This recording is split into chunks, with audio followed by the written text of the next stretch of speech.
last speaker between us and the coffee break. I'd like to invite Alexej Jerschow to tell us about long-lived NMR.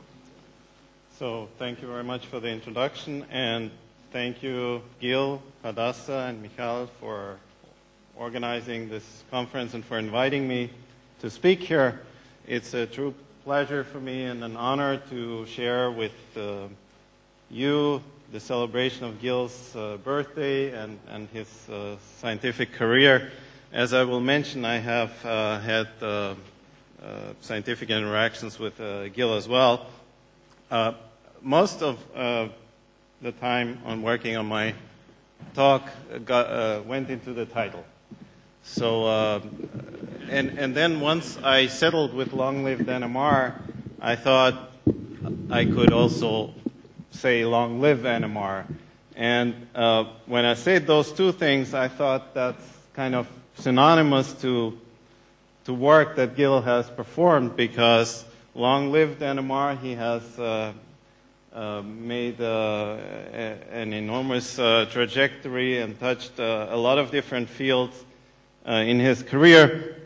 Also long-live NMR because he has developed methodology that will make new applications possible in the future. I have the same picture from the internet. One example of long-lived NMR, as I looked at Gil's publication list, is this one. So intramolecular spin relaxation probe by the Stern-Gerlach experiment, and that's, I think, an example of the kind of diversity you find in his work, and certainly that's a topic that carries one back all the way to the beginnings of NMR and all the way even to the beginnings of quantum mechanics. I first met Gil, I mentioned this at the skeletal imaging workshop when he gave a talk in Lausanne when I was a postdoc, and he gave a talk on triple quantum or multiple quantum NMR of sodium and also xenon 131, I believe. And that had actually a big influence with delayed action for me, because I was then a postdoc in Alex Pines' lab. And then when I came to NYU, I got into the field of sodium NMR and sodium imaging. And also the second time we met was at the ENC in Providence, Rhode Island, when for some reason the Amtrak trains were not running, and Icha Song drove us back to Stanford, and we had the opportunity to talk for a long time. And you told me back then about these experiments, about the fact that the quadrupolar coupling increases as a function of degradation. And after that, I got inspired to go after a quadrupolar contrast mechanism that we could develop for sodium MRI. Now, we have done some of that, but really that got us more into the field of sodium MRI. And then I don't know how that happened, but then we applied and got BSF funding, and we have had multiple interchanges, mutual visits, and exchange of students. And this picture is from, I think that was 2 years ago, when I spent a couple of months in Gil's lab. And that was a great time to be able to interact with not just Gil and his group, and Uzi and Hadassah and Michal, Galit, but also to interact with other people in Israel from the Weizmann Institute, with Lucio, for example. That was great. Also, it was great because it was winter in New York at the time. Here I just wanted to go through the joint work that we have done. So we've collaborated on GAGCEST, and then, for example, combined it with intermolecular double quantum coherences, and then worked on GAGCEST in the intervertebral disc. And also the most recent work, yet unfinished, is is work on a quadrupolar paramagnetic cross-correlation mechanism. Basically, when you have a sodium solution and you put something like thulium DOTP inside, it turns out that you can get differential line broadening, and you can get double quantum coherence, even though in isotropic solution normally you shouldn't be able to get that. Also, we've had a couple of working dinners, and those of you who were at the skeletal imaging workshop know what I'm talking about. Same restaurant. But don't be deceived, because you may sit comfortably and you may have good food, but then Gil may tell you something like, Alexej, we need to submit the report to the BSF by tonight, or something like that. and I always admired Gil's ability to do things at the last moment and then still succeed.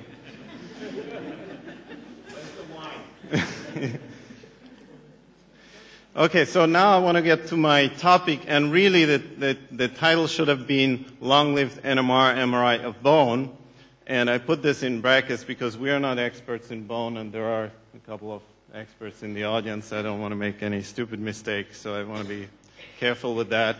But also there, we can put the D, or we can take away the D, because there is still a lot to be done there. So Jae-Sung Lee, I mentioned him also on the sodium project. He has worked on this project as well. He's now a K25 fellow with us. Boyoung Jung is a graduate student in the lab, and Anatoly Chytrin, we've been collaborating with him. Anatoly is from Kent State University, and then probably one of the most creative NMR spectroscopists around, or unusual spectroscopists around. So this work was inspired by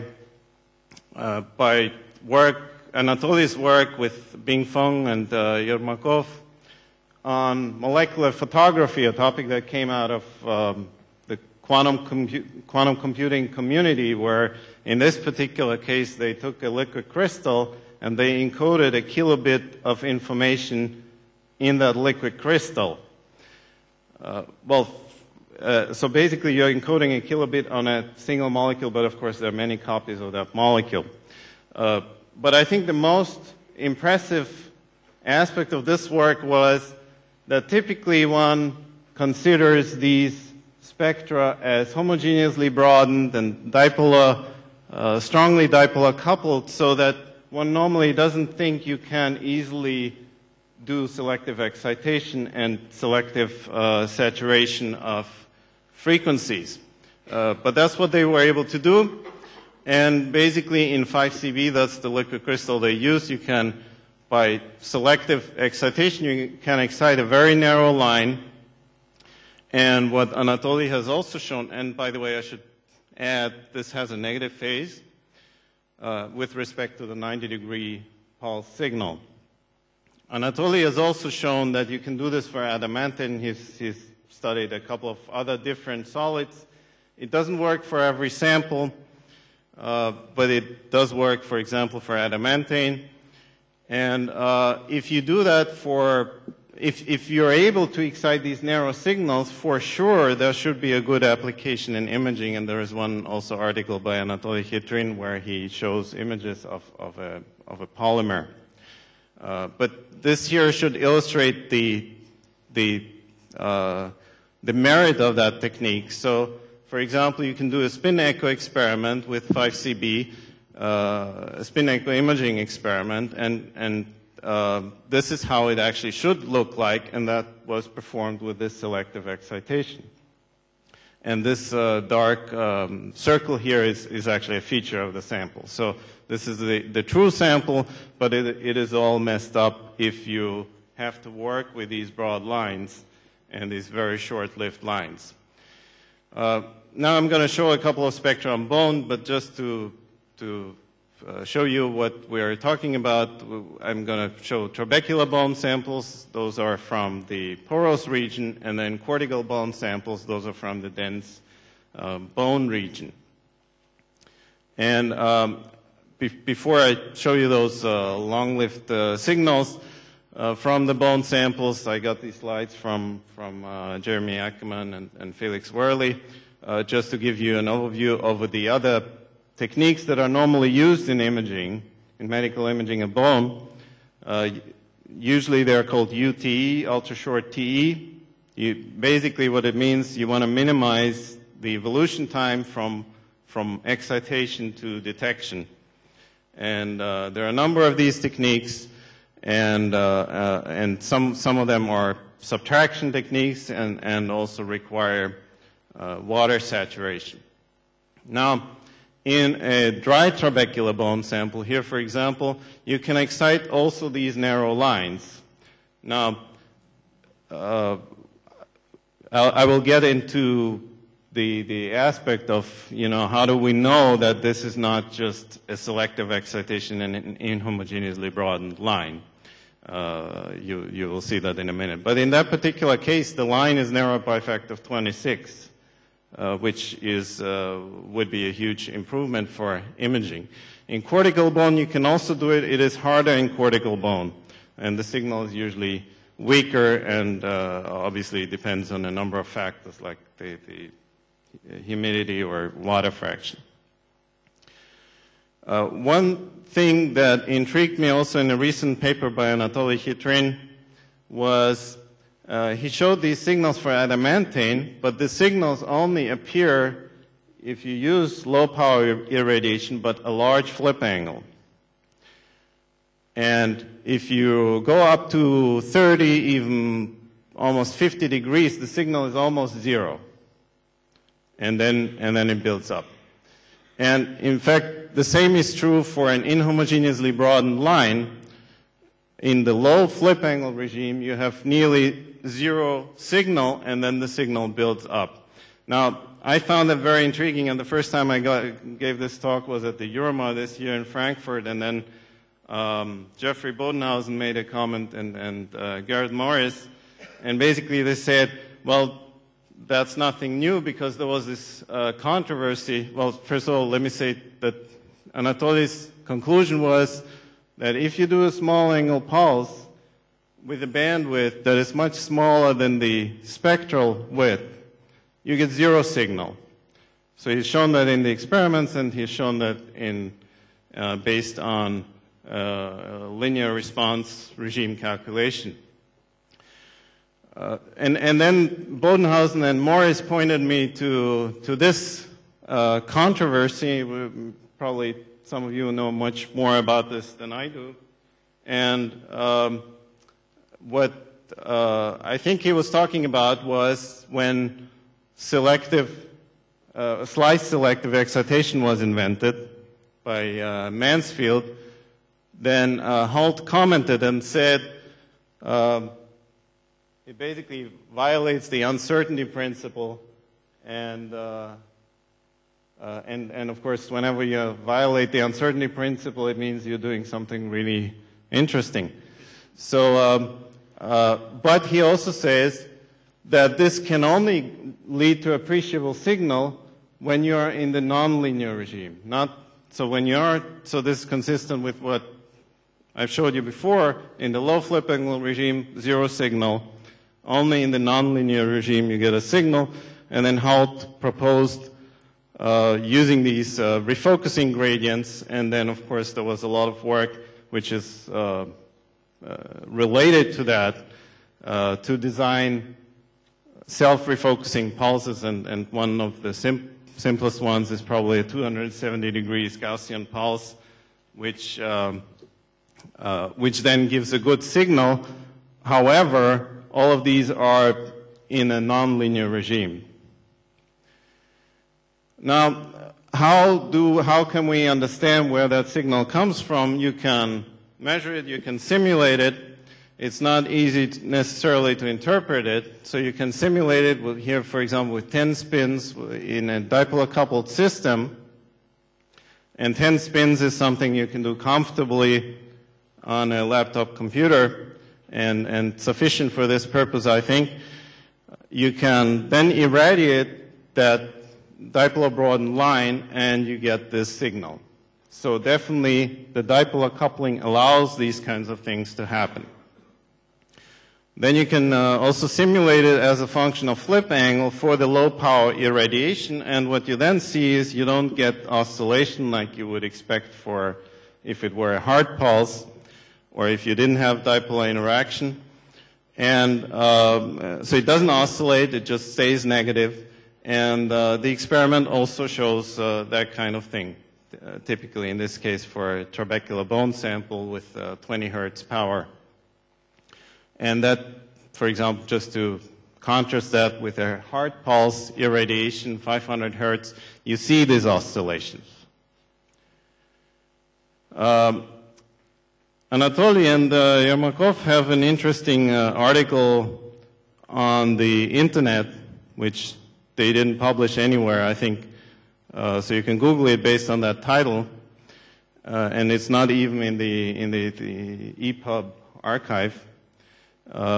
But there they go, they speculate, so what's going on. Basically, they define different regimes that you can have. So for a hard pulse excitation in a dipolar coupled spin system, you have all these levels, and if your pulse is really, really strong, then all these levels are connected from the perspective of the pulse. The pulse doesn't know that there are different levels. It's all basically a single spin. It's almost like a single spin. And if your pulse then becomes weaker, the bandwidth of the pulse is in this range, the spectral width, smaller than the spectral width, but larger than 2 to the n would be the number of spins. And delta is the level spacing, energy level spacing. Then most transitions are connected, and that's a regime where you can use a spin temperature concept, or also the concept of Provotorov theory of saturation.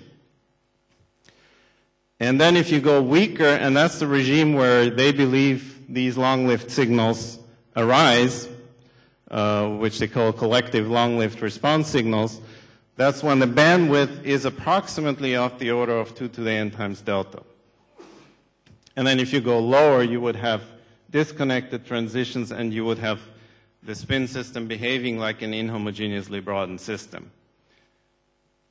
So here's a comparison between the gradient echo and the long-lived gradient echo we get from a trabecular bone sample. We get stronger signal. At present, we don't have a real good comparison in a sense of saying, which one is the true signal, or what does that contrast mean, just because we don't really necessarily know how the coupling network allows for these long-lived signals to appear.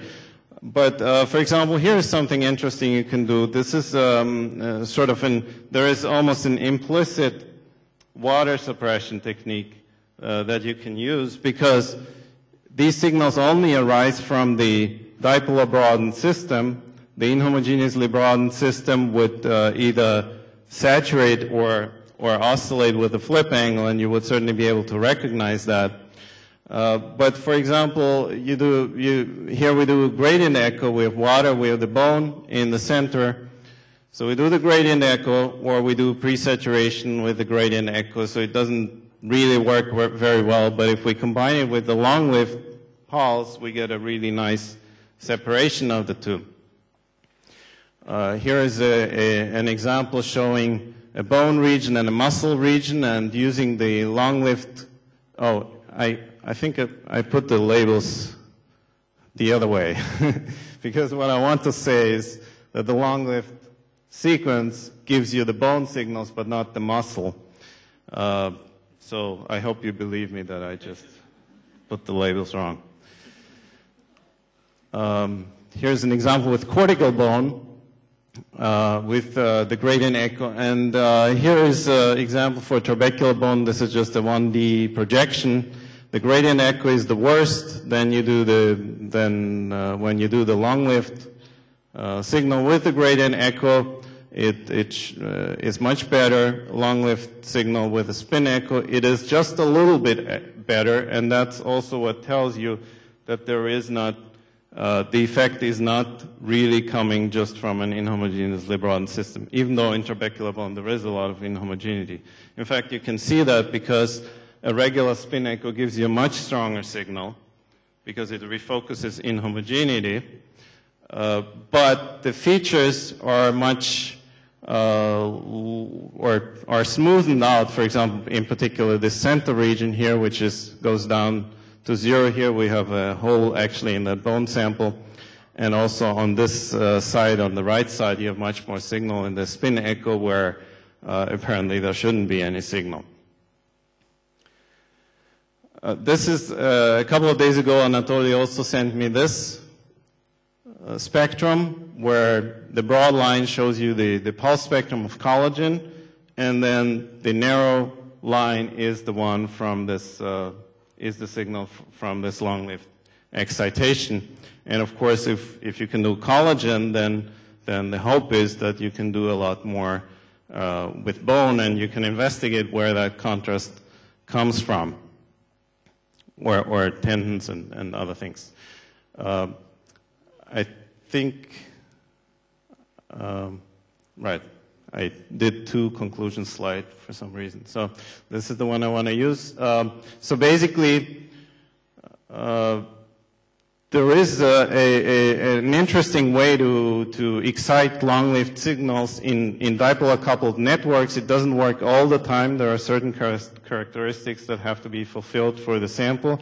There has to be motion, and apparently there have to be slight chemical shift differences between spins in the sample. Now, if we're able to use that as a contrast mechanism, it would be a very easy method on hardware. We don't have to be as fast with gradient switching, and we don't have to be as fast with pulsing, and we don't have a SAR problem. And it's definitely a new contrast. It's not like we can say this is going to replace UTE because we just don't know at the moment what this contrast means. It may not be the same thing. It may be related or complementary. But it is definitely a new contrast that one can use. And a contrast that will improve resolution and signal-to-noise ratio and is also robust against inhomogeneity. And I didn't mention that before, but basically, why is it robust? Because within that broad line, it doesn't really matter whether you shift, a couple hundred hertz back or forth in the excitation. So finally, I want to wish Gil also again happy birthday, and I want to thank you for inspiring all of us, and thank you all for your attention.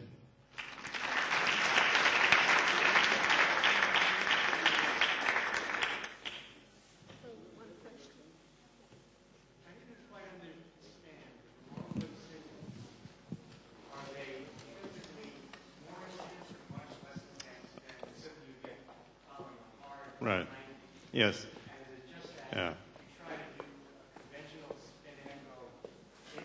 Mm-hmm. The long-lived is stronger just because it's longer lived, and the regular. Mm-hmm. Well, and okay, so compared to the rapidly decaying. So, for example, the last spectrum I showed, which was the collagen spectrum from Anatoly, there you saw the narrow signal is actually stronger than the broad signal, and that is to scale. So it is stronger, and the fact that it is stronger in certain samples, not in all samples, is also a good indication that this must be a homogeneously broadened effect. Because if it were just inhomogeneously broadened, there is no way that signal could be stronger than the envelope. In a spectrum, in an echo, there's a different, that would be a different story. Question. Is it possible that what you're actually seeing is a zero quantum ray excitation? I knew you would be asking that, but it is possible, I think.